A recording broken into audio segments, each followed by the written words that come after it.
ইসলামী আন্দোলন বাংলাদেশ আদাবর থানার আজকে গণ সমাবেশের এখন বক্তব্য রাখবেন ইসলামী আন্দোলন বাংলাদেশ থানার সাংগঠনিক সম্পাদক সৈয়দ মহিউদ্দিন। বক্তব্য রাখবেন সৈয়দ মহিউদ্দিন ভাই।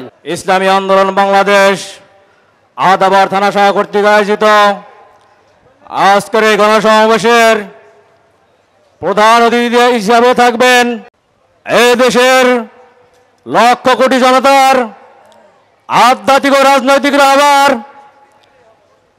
গণ বিপ্লবের অন্যতম রাহবার, বাংলার জিন্দা শাহজালাল হযরত মাওলানা মুফতি সৈয়দ ফাইজুল করিম শাইখে চরমনাই।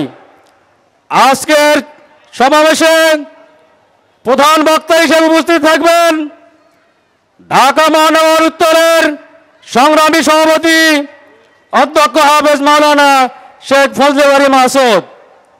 প্রিয় উপস্থিতি, আপনারা জানেন ইসলামী আন্দোলন বাংলাদেশ এখন সেই আগের ইসলামী আন্দোলন বাংলাদেশ এই দল যদি কেউ ভেবে থাকেন তাহলে আপনারা ভুল করবেন, কারণ বিগত 10 বছর আগের সেই দিন এখন আর নেই।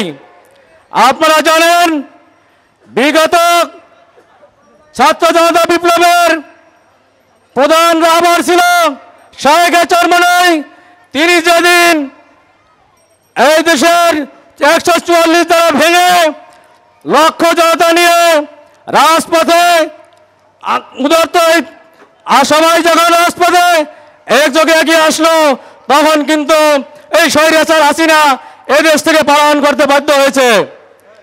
প্রিয় উপস্থিতি, ইসলামী আন্দোলন দিন দিন কিন্তু ব্যারিকেড ভাঙে না। যেদিন ব্যারিকেড ভাঙে সেদিন এই দেশের একটা পরিবর্তন ঘটিয়ে ছাড়ে। তাই সামনে যে নির্বাচন আসতেছে, আমি উদারত আহ্বান জানাবো ইসলামী আন্দোলনের হাতকে শক্তিশালী করে এদেশে ইসলামী সুশাসন ব্যবস্থাকে ইসলামী আন্দোলনের আমিরের হাতে আমরা সবাই এই দেশের নিরাপত্তা মনে করি। তাই আসুন আমরা সবাই ইসলামী আন্দোলনের হাতকে শক্তিশালী করে জয়যুক্ত করি। আমা তাওফীক ইল্লা বিল্লাহ।